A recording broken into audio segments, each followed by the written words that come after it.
আমি যেহেতু বিক্রমপুরের মেয়ে, কিভাবে এই গরুর গোস্তটা রান্না করি চলো তোমাদেরকে দেখাই। এখানে আমি 2 কেজি গরুর গোস্ত নিয়েছি। এটাকে আমি মেজবানি স্টাইলে কালো ভোনার মতো করব, আর সাথে আস্ত রসুন দিব। কি যে মজা হয়েছে! আর সেই সাথে আজকে বাসায় মেহমানও আসবে।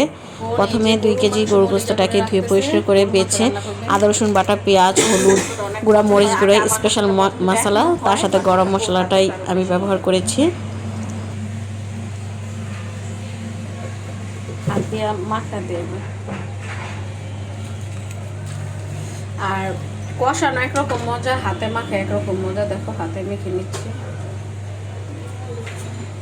পেঁয়াজ, কাঁচা মরিচ, তারপর স্পেশাল মশলা সবই দেওয়া হয়েছে মোটামুটি।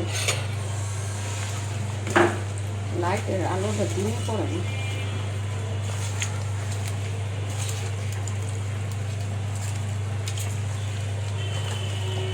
দেখো কিভাবে মেখে নেওয়া হচ্ছে।